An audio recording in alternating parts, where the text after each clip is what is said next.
Oq uyning ma'lum qilishicha, kelayotgan hafta Washingtonda Tinchlik kengashining birinchi yig'ilishi o'tkazilishi ko'zda tutilgan. Unda dunyoning ko'plab nufuzli davlatlar rahbarlari bilan bir vaqtda O'zbekiston yetakchisi Shavkat Mirziyoyevning ham ishtirok etishi kutilmoqda. O'zbekiston so'nggi 10 yilda yopiqlikdan voz kechib, global iqtisodiy va siyosiy jarayonlarga faol kirishdi. Prezidentimiz Shavkat Mirziyoyevning ochiq, pragmatik, puxta o'ylangan va tashabbuskor tashqi siyosati natijasida O'zbekiston global tinchlik va diplomatiya markazlaridan biriga aylandi. Xorijiy investorlar, yirik moliyaviy tashkilotlarning munosabati o'zgardi. Sayyohlar uchun xavfsiz va qulay sharoit yaratildi. Natijada xalqaro hamjamiyat ham mamlakatimizni ishonchli, barqaror va tashabbuskor davlat sifatida qayta kashf etdi. Shu tariqa yangi O'zbekiston bugun nafaqat mintaqaviy, balki global muammolarni hal qiladigan davlat sifatida namoyon bo'ldi.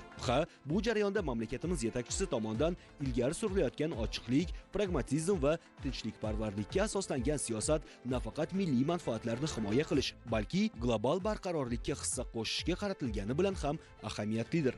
Davlatimiz rahbari Shavkat Mirziyoyev tomonidan xalqaro minbarlarda bildirilayotgan pozitsiyalar ham mas'uliyatli, xolis va konstruktiv yondashuv namunasidir. Diplomatik vositalarni ustuvor deb bilish, muloqot madaniyatini rivojlantirish va o'zaro manfaatli hamkorlikni qo'llab-quvvatlash orqali O'zbekiston xalqaro munosabatlarda ishonchli sherik sifatida o'z o'rnini mustahkamlamoqda. Misol uchun O'zbekistonning Tinchlik kengashini tashkil etilishida ta'sischi davlatlardan biri sifatida namoyon bo'lishi ham mamlakatimiz tashqi siyosatining izchil va pragmatik yo'nalishini yana bir bor tasdiqladi. Ushbu tashabbus orqali mamlakatimiz xalqaro huquq, ochiq muloqot va ko'p tomonlama hamkorlikka tayangan tinchlikparvar davlat sifatida xalqaro maydonda yana bir bor e'tirofini topdi. Ekspertlar tomonidan ko'p bor ta'kidlanayotganidek, kengash faoliyati O'zbekistonga global jarayonlarda faol ishtirok etish, ishonchli hamkor va konstruktiv davlat sifatidagi nufuzini mustahkamlash imkonini beradi. O'zbekiston yetakchisi esa notinchlik va mojarolardan